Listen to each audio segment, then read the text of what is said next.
March 1945. Western Germany. The Rhine River. It didn't look like water anymore. It looked like destiny. Field Marshal Bernard Law Montgomery stood before the war map in his headquarters, his finger tracing the route that would rewrite history. Operation Plunder. The crossing that would prove once and for all how modern wars should be won. This would be the largest coordinated river assault since the ancient world dared to challenge natural barriers. A demonstration of British military precision so overwhelming that Market Garden's shadow would finally dissolve into irrelevance. The numbers told the story Montgomery needed the world to hear. Over 80,000 British and Canadian troops assembled along the northern Rhine. More than 5,000 artillery pieces positioned with surveyor-level accuracy on the western bank. Prepared to unleash devastation no German position could survive. Prefabricated pontoon bridges waiting in staging areas, each section measured and tested. Airborne divisions rehearsing drops behind enemy lines to strangle reinforcement routes before they could matter. Montgomery had eliminated chance itself. Supply officers had calculated every requirement down to individual rations. Engineers had spent weeks mapping the river bottom at 17 potential crossing points, measuring current speeds, analyzing soil composition on both banks, determining optimal bridge placement under enemy fire. Intelligence units had constructed detailed tactical maps marking every German machine gun nest, every artillery battery, every infantry platoon along the eastern defenses. The operations timeline functioned like clockwork designed by a master craftsman. Artillery bombardment, 2,100 hours, March 23rd. Infantry assault boats launch, 2,130 hours. First wave establishes bridgeheads, 2,145 hours. Engineer bridge construction begins, 2,200 hours. Armor crosses at dawn on March 24th, rolling into the heart of the Reich, while Germany still reeled from the night's precision. Violence. This was military science at its apex. The kind of exhaustive, methodical approach that separated professional armies from desperate gambles. Wars, Montgomery believed with absolute conviction, were won through preparation so thorough that battlefield chaos became irrelevant. Through overwhelming force concentrated at the decisive point. Through discipline that transformed thousands of moving parts into a single, unstoppable mechanism. He had even invited Prime Minister Winston Churchill to witness the crossing in person, a testament to his confidence and to Britain's need to reclaim the narrative of Allied victory. But 60 miles south, along a quieter stretch of the same river, another general was watching different currents. Before we dive into this story, subscribe and leave a comment telling me where you're watching from. Every view helps bring more stories like this to life. Bernard Montgomery did not believe in luck. He believed in systems, in structures that could be tested, refined, and executed with mathematical certainty. To him, warfare was not an art. It was engineering applied to human conflict. The general who won was not the one who improvised brilliantly under pressure, but the one who eliminated pressure entirely through superior preparation. This philosophy had carried him from the deserts of North Africa to the beaches of Normandy. Methodical advances, overwhelming firepower. Casualties kept to acceptable minimums through planning so exhaustive, the chance itself became irrelevant. But one operation haunted him. Market Garden, September 1944, the bold airborne assault that promised to end the war by Christmas. Montgomery had departed from his own doctrine, embraced speed over certainty, audacity over preparation. The result was catastrophic. British paratroopers surrounded at Arnhem, nearly 2,000 dead. The Rhine remained uncrossed. The war stretched into another winter. Montgomery never spoke of it publicly, but the wound shaped everything that followed. Operation Plunder would be different. it would be Market Garden's opposite. Proof that wars were won through discipline, not desperation. That coordination mattered more than individual brilliance. That the backbone of victory was structure, not personality. The stakes extended beyond military success. Britain had bled for 5 years. Her cities bombed, her treasury drained, her empire strained to breaking. Post-war influence would depend on more than territory gained. It would depend on who controlled the narrative of how victory was achieved. If Operation Plunder succeeded as planned, it would demonstrate British leadership at the war's decisive moment. It would validate Montgomery's entire approach to warfare. It would restore prestige that Market Garden had damaged. Churchill's attendance guaranteed the world would be watching. Montgomery walked the western bank in the final hours before the assault, reviewing positions one last time. Artillery, crews at their guns. Infantry in assault boats, engineers with their bridge sections, airborne divisions boarding aircraft. Every element in position, every timeline synchronized, every contingency addressed. Operation Plunder was ready. More than ready. It was perfect. And yet, standing there in the March darkness, Montgomery felt the weight of that perfection. Plans this comprehensive created expectations equally comprehensive. There was no room for improvisation now. No space for the unexpected. Perfection, he realized, was also fragile. One failure, one miscalculation, and the entire structure could be questioned. But Montgomery pushed the thought away. Doubt was the enemy of discipline. The operation would proceed exactly as designed. Nothing would go wrong. Nothing could.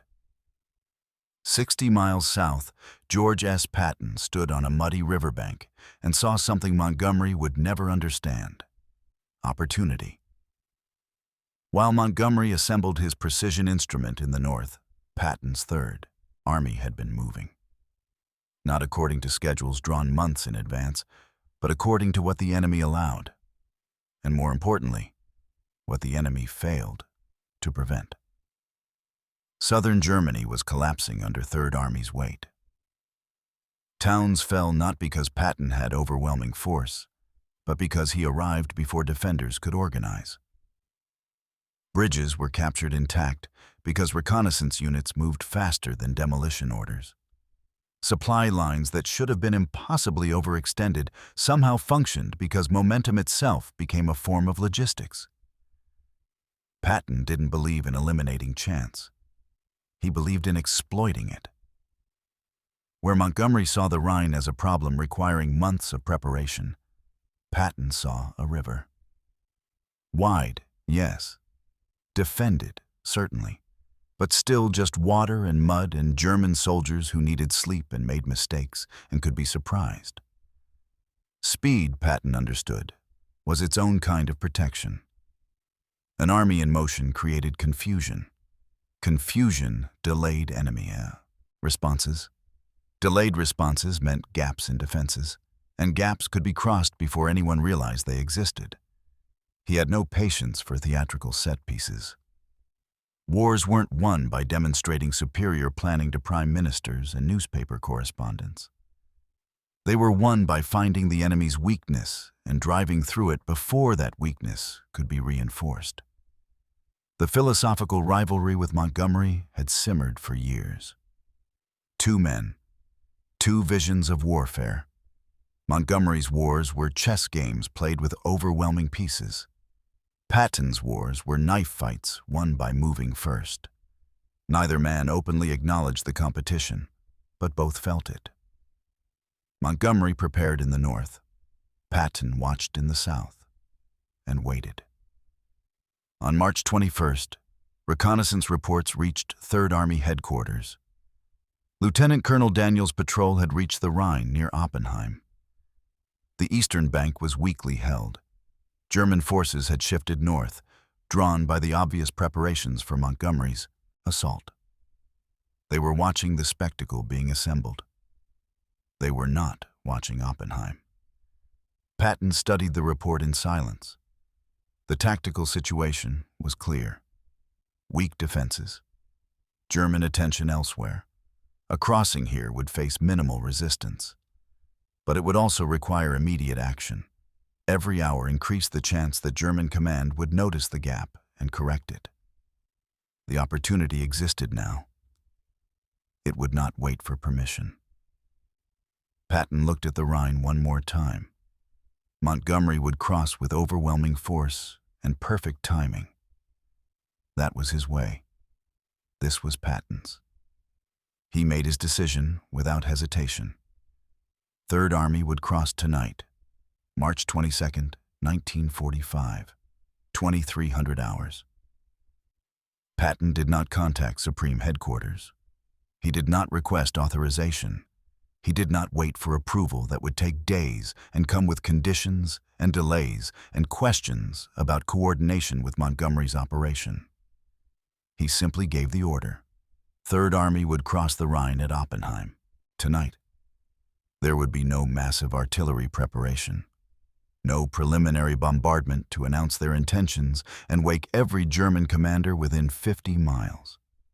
No air support, no dramatic staging, just infantry, canvas boats, and darkness. The 5th Infantry Division moved into position along the western bank in silence.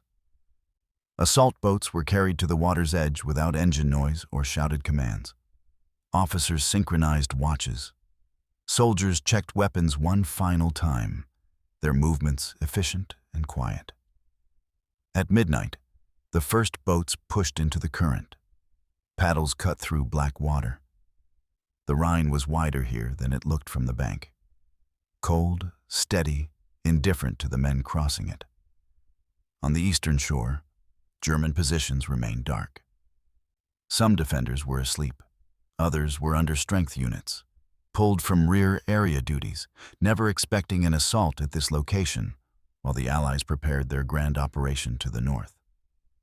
The first American soldiers reached the far bank without a shot fired. Then confusion erupted. Scattered rifle fire, flares arcing into the sky.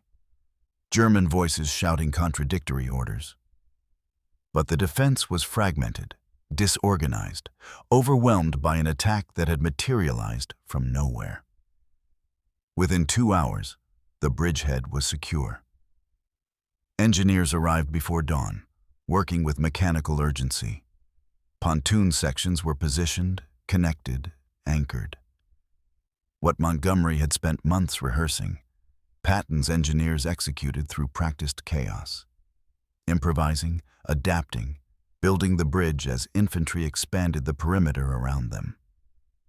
By 0400 hours, the first vehicles crossed. By 0530, tanks. Sunrise came slowly, gray light spreading across the Rhine. And with it came a sight that would change everything. American armor rolling east across pontoon bridges. Not in some distant future after months of preparation. Not as part of a carefully coordinated Allied offensive. Now, the river that German propaganda had called impenetrable, the fatherland's final shield, the barrier that would stop the Allies and force negotiations, had been breached in a single night. Without permission, without fanfare, without waiting. Patton had crossed the Rhine, and he had done it first. The news spread faster than German reinforcements could move. By mid-morning on March 23rd, German high command faced a strategic nightmare. American forces were pouring across the Rhine at Oppenheim, not as a raid, not as a feint, but as a full-scale assault that was already kilometers deep and expanding. Units that had been positioned to defend against Montgomery's anticipated northern crossing now had to be redirected south. The psychological impact was devastating. The Rhine, the barrier that propaganda had elevated to mythic status, had fallen in darkness to an attack no one had predicted. If the Americans could cross there, they could cross anywhere. The myth of Germany's final defense shattered before the Defense itself could be properly mounted, but the military consequences were only half the explosion. Patton understood something Montgomery had underestimated. Modern wars were fought on two fronts simultaneously: the battlefield and the story about the battlefield. War correspondents had been embedded with Third Army. By dawn, dispatches were already moving through military communications channels. By mid-morning, newspapers across America and Britain were setting headlines that would define how the crossing of the Rhine would be remembered. Patton crosses the Rhine. Third Army breaches Germany's last barrier. Americans cross Rhine before massive Allied operation. The contrast wrote itself. Months of preparation versus one night of audacity. A monumental set piece versus a sudden strike. Planning versus instinct. The careful versus the bold. By the time Montgomery's Operation Plunder was scheduled to begin that evening, the narrative had already been established. Whatever happened in the North would now be measured against what had already happened in the South. Montgomery's staff saw the reports. The careful calibration of timing, the exhaustive preparation, the invitation to Churchill. All of it was now contextualized by a simple fact that newspapers loved because it was dramatic and clear. Patton got there first. Operation Plunder launched at 2100 hours exactly as planned. The artillery bombardment was crushing, the coordination flawless. Bridges went up on schedule. Airborne divisions dropped precisely on target. British and Canadian troops crossed with textbook efficiency. Casualties were remarkably low, a testament to superior planning. By every military measure, Operation Plunder was a triumph. But history had already chosen its favorite version of events. Montgomery's crossing would be remembered as the second crossing of the Rhine. Technically larger, strategically important, brilliantly executed. But second, the world was watching Patton's tanks driving into Germany, while Montgomery's operation unfolded exactly as designed, but too late to claim the story. Victory had become a narrative problem, and narratives, once established, were harder to change than battlefields. Operation Plunder succeeded brilliantly. At precisely 2100 hours on March 23rd, over 5,000 artillery pieces opened fire along the northern Rhine. The bombardment was devastating and methodical. Not wild destruction, but calculated suppression of every identified German position. Defenses that had taken months to construct were systematically dismantled in hours. At 21:30, assault boats launched on schedule. British and Canadian infantry crossed through darkness, landing on the eastern bank with coordinated precision. Resistance was fierce but fragmented, exactly as intelligence had predicted.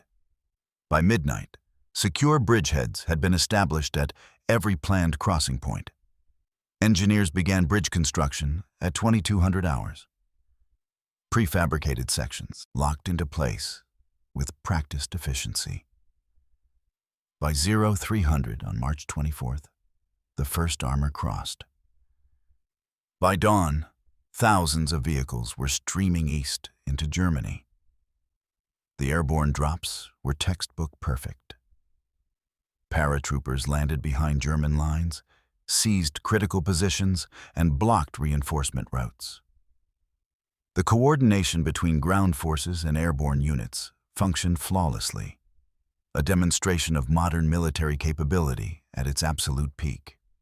Winston Churchill watched from an observation post, witnessing British military professionalism triumph over one of history's greatest natural barriers. The operation, he observed, was magnificent.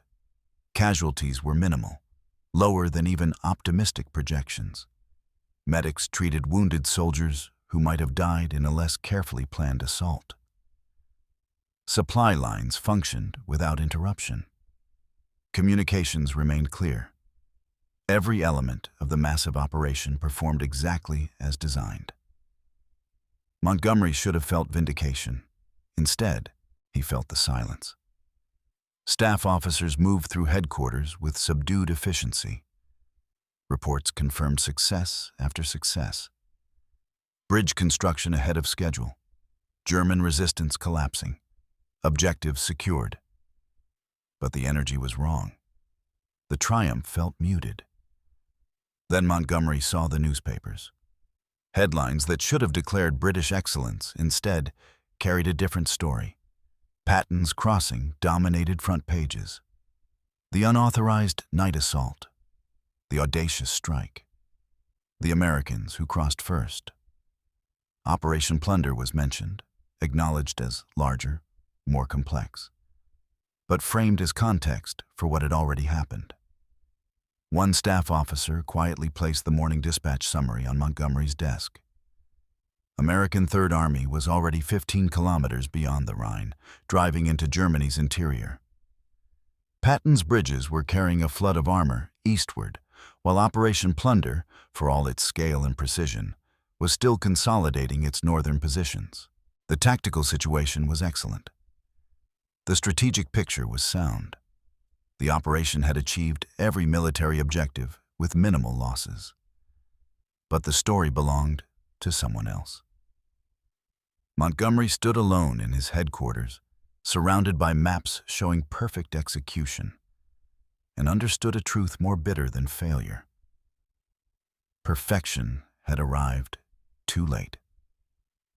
Publicly, Montgomery remained composed. He praised the success of Operation Plunder in official reports, acknowledged American achievements in the South, emphasized the importance of Allied coordination as the war entered its final phase. His statements were measured, professional, appropriate for a senior commander in a coalition force. Privately, his fury was volcanic. The issue, Montgomery insisted to his staff, was not personal pride. It was not about which general received credit or whose photograph appeared in newspapers. The issue was command structure itself. If generals could ignore coordination whenever opportunity appeared, what held a coalition together? If unauthorized action was rewarded with headlines and praise, why would any commander wait for approval? Why would anyone follow procedures that only seemed to matter when operations failed? Patton had not simply crossed the Rhine. He had undermined the entire principle of unified command. Montgomery drafted his argument with legal precision. Patton had a documented history of insubordination. The slapping incidents in Sicily, public statements that contradicted theater policy. Now this, a major river crossing conducted without authorization, executed one day before a carefully coordinated Allied operation, disrupting the strategic timeline and potentially compromising Montgomery's assault if German forces had responded differently. Success, Montgomery argued, did not excuse the breach. In fact, success made it more dangerous. It established precedent that individual initiative mattered more than collective discipline, that results justified any method, that rules applied only until someone broke them and won. Military organizations could not function that way. Not in coalition warfare where national interests competed beneath surface cooperation. Not when post-war order would depend on institutions that enforced accountability. The formal request moved up the chain of command, marked urgent. Montgomery's recommendation was clear and unambiguous. General George S. Patton should be removed from command, not as punishment, as necessity. The document outlined specific instances of insubordination, operational decisions made without authorization, and the dangerous precedent his continued command would establish. The tone was clinical, institutional, devastating in its accumulation of evidence. At stake was more than one general's career. This was about whether Allied command structure meant anything when battlefield success contradicted it. Whether unity mattered more than individual brilliance. whether discipline could survive the very victories it was meant to achieve. The request carried the weight of Britain's military establishment, the implicit backing of a government desperate to preserve post-war relevance, the anger of an army that had fought for 5 years and now watched its carefully prepared triumph become a footnote to someone else's audacity. The document reached Supreme Headquarters on March 25th. It landed on Dwight D. Eisenhower's desk with the force of a crisis that could fracture the alliance at the moment of victory. Dwight D. Eisenhower had spent the entire war managing brilliance he could not afford to lose. Montgomery, methodical, disciplined, politically essential to maintaining British commitment.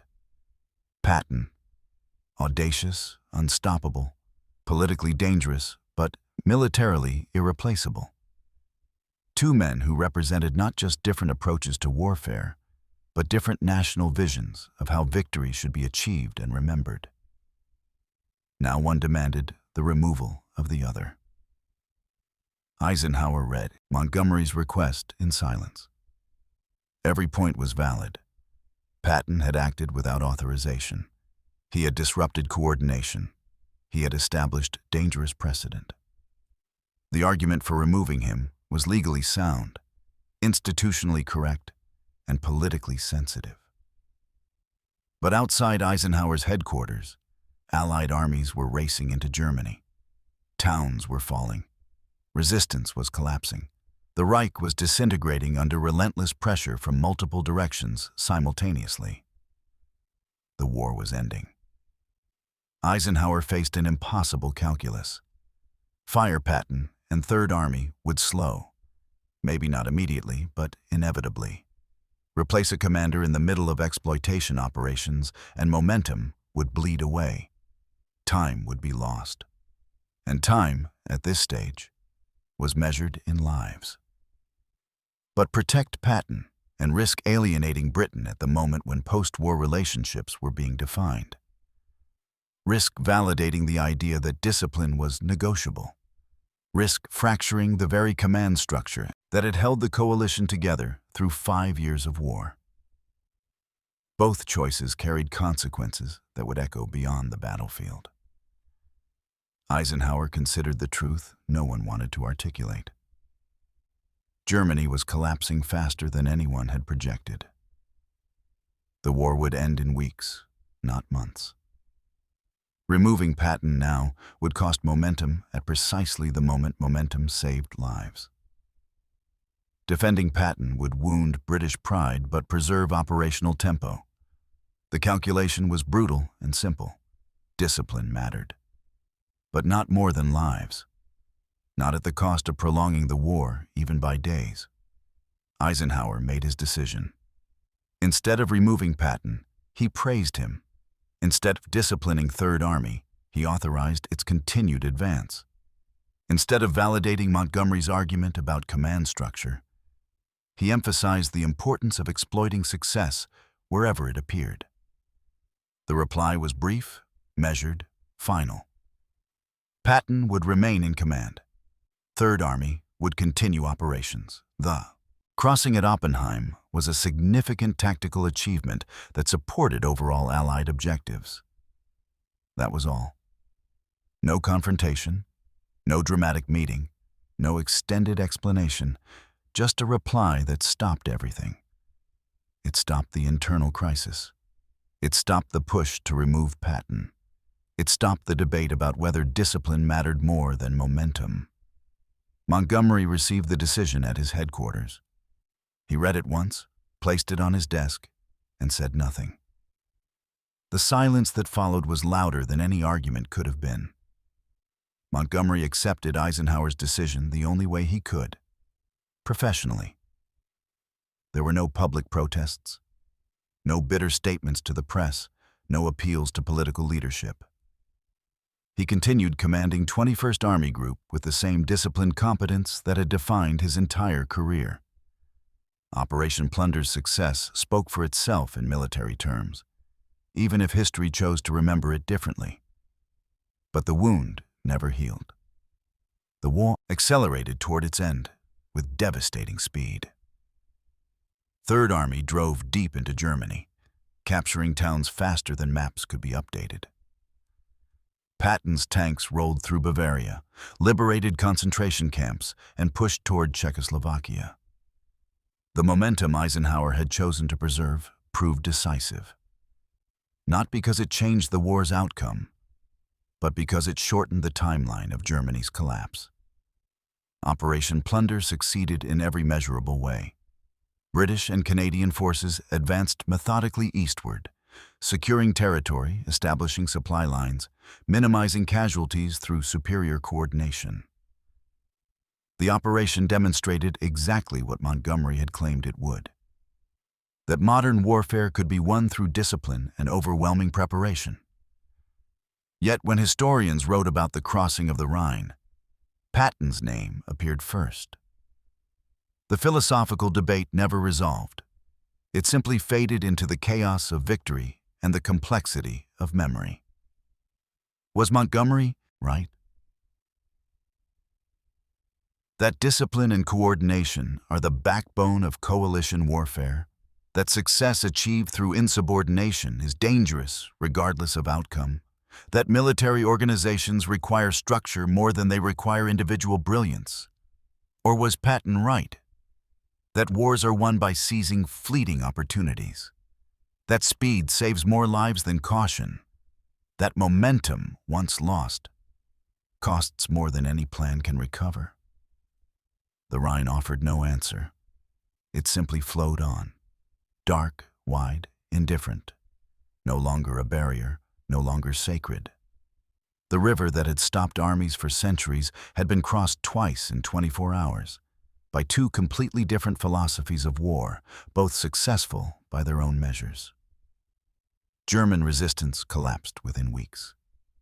Towns surrendered, units dissolved. The Reich that had promised to fight to the last man instead disintegrated under pressure it could no longer withstand. The war in Europe ended not with a climactic battle, but with exhaustion and acceptance of the inevitable. And above it all stood Eisenhower, the man whose quiet reply had preserved both generals, protected both philosophies, and ensured that Allied unity survived its own internal tensions. Victory came not from one approach alone, not from perfect planning or perfect timing, not from discipline or audacity in isolation.